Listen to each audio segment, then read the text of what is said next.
السلام علیکم ورحمۃ اللہ وبرکاتہ۔ اللہ سے دعا کرتے ہیں کہ آپ لوگ خیریت سے ہوں گے۔ موسیقی اور گانے کے متعلق ان علماء نے بالکل جھوٹ بولا۔ گانے سننا جائز ہے، روزے کی حالت میں گانے سننا۔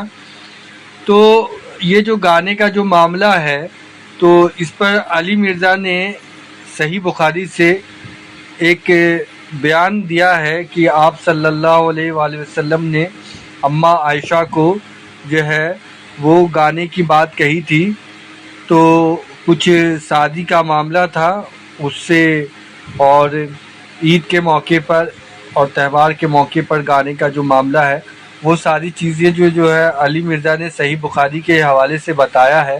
اور بھی کافی ساری چیزیں جو ہے وہ گانے کے متعلق انہوں نے بتایا کہ وہ صحیح ہے یا غلط ہے، اور علماء نے جو ہے اسے صحیح بتایا ہے یا غلط بتایا وہ بھی اس ویڈیو میں آپ کو پتہ چلے گا۔ تو اللہ سے یہی دعا کرتے ہیں کہ اللہ تعالیٰ جو آپ صلی اللہ علیہ وآلہ وسلم نے ہم سب کو بتایا ہے اور جو ہم لوگ کا صحیح طریقہ ہے، جو آپ صلی اللہ علیہ وسلم نے صحیح طریقہ بتایا ہے ہم لوگوں کے لیے، وہ اس پر ہم لوگ کو عمل کرنا چاہیے، اور اللہ ہم سب کا معاملہ آسان کرے، اللہ ہم سب کی حفاظت کرے، آمین ثم آمین۔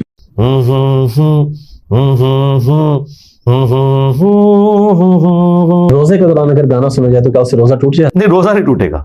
اچھا، نہ اس سے وضو ٹوٹے گا اور نہ روزہ ٹوٹے گا۔ روزہ توڑنے والی چیزیں اور وضو توڑنے والی وہی چیزیں جو شریعت میں آئی ہیں۔ اچھا، موسیقی کے بارے میں شرعی حکم کیا ہے؟ سارے آلات ہی، یا اگر کوئی بندہ بغیر آلے کے گنگنا رہا ہے تو اس کے بارے میں شرعی حکم کیا ہے؟ دیکھیں، جن علماء نے آلات موسیقی کے اوپر طب آزمائی کی اور اسے حرام کہا، ہمیں ان سے گلہ یہ ہے کہ آپ نے ہم سے پہلے ایک جھوٹ بولا اور سچ چھپایا۔ وہ یہ تھا کہ صحیح بخاری میں موجود ہے، نبی علیہ السلام نے حضرت عائشہ کو سرزنش کی کہ انصار مدینہ کی شادی تھی، تم نے گانے والی کیوں نہیں بھیجی؟ خوشی کے موقع پر، عید کے موقع کے اوپر، شادی کے موقع کے اوپر گانا، یہ تو سنت ہے بلکہ حکم ہے۔ ابن ماجہ اور ترمذی میں حدیث ہے، حلال اور حرام نکاح میں فرق گانے کا ہے۔ گانے کے ذریعے اناؤنسمنٹ ہوتی ہے، یہ ذریعہ ایک۔ اب علماء سے یہ پوچھیں، وہ کہیں گے نہیں گانا تو جائز ہے۔ انہیں کہے کہ آپ نے ہمیشہ موسیقی کو جب کنڈیم کیا تو ساتھ آپ کا یہ کام تھا نا، آپ کہتے ہیں گانا جائز ہے، موسیقی حرام ہے۔ آپ نے مطلقاً ایک اتنا بڑا حصہ دین کا، دین ہے، جب اللہ کے نبی تعلیم فرمائیں گے ہماری ماں سیدہ عائشہ کو تو وہ دین ہے نا، کیوں چھپایا امت سے؟ زیادتی کی۔ اب آپ کا بتایا ہوا دین ہم کیسے ایکسپٹ کریں کہ آپ کہیں کہ جی نہیں اب گانا جائز ہے، انسٹرومنٹ جو ہے وہ غلط ہے؟ انسٹرومنٹ میں بھی آج بخاری مسلم میں دف کا ذکر موجود ہے، نہیں جی دف جائز ہے، تالی نہیں ہونی چاہیے۔ تالی موجود ہے بخاری مسلم میں کہ عورتیں جو ہیں امام کو غلطی پر تصفیق کے ذریعے مبتلا کریں۔ نہیں، تالی ٹھیک ہے، بانسری غلط ہو گئی، ڈھول غلط ہو گیا، اور رہ کے وہ ایک ابو داؤد سے روایت لے کے آتے ہیں کہ وہ بانسری یا ڈھول کی آواز تھی تو نبی علیہ السلام نے کانوں میں انگلیاں دی۔ عبداللہ بن عمر کو تو حضور نے نہیں کہا کہ اپنے کانوں میں انگلیاں دو، ٹھیک ہے۔ اب مجھ سے تو آپ ایکسپیکٹ نہ کریں کہ میں کسی محفل موسیقی میں جہاں شرعی طور پر کوئی غلط شاعری نہ ہو میں جا کے بیٹھوں گا، میرے سٹیٹس کا ایک تقاضا ہے۔ لیکن ایک عام آدمی کوئی ایسی شاعری سنتا ہے، ایک بیوی اپنے خاوند کو گانا سناتی ہے، یا عورتیں عورتوں میں گانا سناتی ہیں، یا مرد مردوں میں سناتے ہیں جس میں شرکی الفاظ نہ ہو، غلوف نہ ہو۔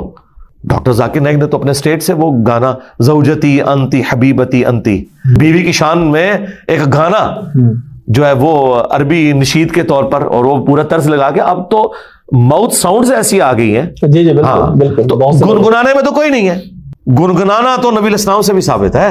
بخاری مسلم میں حدیث ہے، صحابی کہتے ہیں اگر مجھے یہ خطرہ نہ ہو کہ مجھ پہ لوگوں کا ہجوم جمع ہو جائے گا تو میں تمہیں اس طرز میں قرآن پڑھ کے سناؤں کہ جب حضور پہ آیات نازل ہوئی تھی انا فتحنا لک فتحا مبینا، جس میں حضور کو بشارت دی گئی تھی کہ آپ کی اگلی پچھلی خطائیں، گناہ نہیں، خلاف اولا چیزیں اللہ نے معاف کر دی ہیں، اور اسی بنیاد پہ آپ کو شفاعت کا اذن دیا گیا۔ اسی لیے بخاری مسلم میں باقی انبیاء اپنی غلطیوں کو یاد کریں گے، لیکن حضور کے پاس جب لوگ جائیں گے حضور کہیں گے، اور حضرت عیسیٰ علیہ السلام کہیں گے آج میں اس شخص کے پاس تمہیں بھیجوں گا جس کی اگلی پچھلی خطائیں اللہ نے معاف کر دی، تو محمد رسول اللہ کے پاس جاؤ، اور نبی علیہ السلام اللہ کے حضور سجدہ کریں گے۔ تو جب یہ آیات نازل ہوئی نا تو حضور کے لیے تو بہت بڑی بشارت تھی۔ تو صحابی کہتے ہیں حضور ان آیات کو گنگنا رہے تھے، اور مجھے وہ طرز بھی یاد ہے، اگر مجھے خطرہ نہ ہو کہ مجھ پہ ہجوم جمع ہو جائے گا میں تمہیں اس طرح وہ آیات پڑھ کے بتاؤں۔ مشاری راشد کتنا پیارا قرآن پڑھتا ہے، ابراہیم شریم سعد الغامدی، ٹھیک ہے، اور کتنے قاری ہیں گنگنا رہے ہیں نا. صحیح بخاری میں حدیث ہے جو ترنم سے قرآن نہ پڑھے وہ ہم میں سے نہیں. تو قرآن بھی تو ترنم میں پڑھا جا رہا ہے. ڈیوائن میوزک اللہ نے اس کے اندر رکھ دیا ہے. الرحمن علم القرآن خلق الانسان. اللہ نے عربیوں کو اٹریکٹ اس نے اس لیے کیا ہے، شاعری نہیں ہے، لیکن بہرحال ایک اس کے اندر ایک ربط تو موجود ہے جو اس طرح کا نہیں ہے ردیف قافیے والا، لیکن کسی حد تک ہے بھی. اسی وجہ سے لوگ اسے یاد بھی کرتے ہیں، صحابہ کرام بھی بڑے شوق کے ساتھ اسے بیان کرتے تھے، یاد کرتے تھے. لہذا یہ بات کرنا کہ مطلقاً اس حوالے سے ان کے پاس ایک ہی حدیث ہے جو سٹرانگ پیش کرتے ہیں، وہ بخاری سے پیش کرتے ہیں کہ قرب قیامت میں ایسے لوگ آئیں گے جو آلات موسیقی کو، ریشم کو اور عورت کی شرمگاہوں کو حلال ٹھہرا لیں گے. اور میرا خیال ہے جو غامدی صاحب نے اس کا جواب دیا میں اس کے ساتھ ایگری کرتا ہوں کہ مطلقاً تو ان تینوں میں سے کوئی چیز بھی حرام نہیں ہے. آلات موسیقی میں تو دف تو آپ بھی مانتے ہیں، تو مطلقاً تو حرام نہ ہوا. اچھا، ریشم بخاری مسلم میں ہے کہ 4 انگلی تک مرد کو اجازت ہے، اس سے زیادہ حرام ہے، تو مطلقاً تو ریشم بھی حرام نہیں ہے. اب رہ گیا وہ تیسرا معاملہ، تو میاں بیوی کا جو ازدواجی تعلق ہے مطلقاً تو وہ بھی حرام کوئی نہیں ہے. لہٰذا ایسے آلات موسیقی جس میں شرکیہ اور اس قسم کے اوٹ پٹانگ چیزیں اور جس سے لوگ شہوت کی طرف جائیں، جو میجورٹی آج کل اسی طرح کی ہے، اس طرح کے میوزک کو تو ہم ٹھیک نہیں سمجھتے. البتہ جس طرح بھی کئی اسلامک فلمیں فلمائی گئی ہیں، جس طرح قطر والوں نے عمر سیریز فلمائی ہے، اس کے پیچھے جو ساؤنڈز ہیں انہوں نے اس میں جان بھر دی ہے. ٹھیک ہے، اس طرح حضرت یوسف علیہ السلام کے اوپر مووی بنائی گئی ہے، اصحاب الکہف پہ بنائی گئی.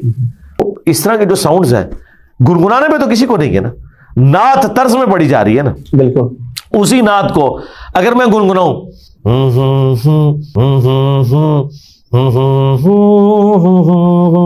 کیا کہیں گے؟ اسے میوزک بھی ہے، آلات موسیقی بھی نہیں ہے. ابھی تو اتنی زبردست ماؤتھ ساؤنڈز، ہمارے جو ہدایہ پورٹر والا چینل ہے اس پہ آپ دیکھیں جتنی بیک گراؤنڈ ساؤنڈز ہیں وہ ساری منہ سے نکالی ہوئی ہیں. تو میرا خیال ہے اس میں 2 ایکسٹریم رویے ہیں، درمیان کا راستہ اختیار کرنا چاہیے. اور باقی جو محفل موسیقی اور یہ جو ناچ گانے ہو رہے ہیں تو میں تو اس کو بالکل غلط سمجھتا ہوں، بےہودگی پہ مبنی ہے.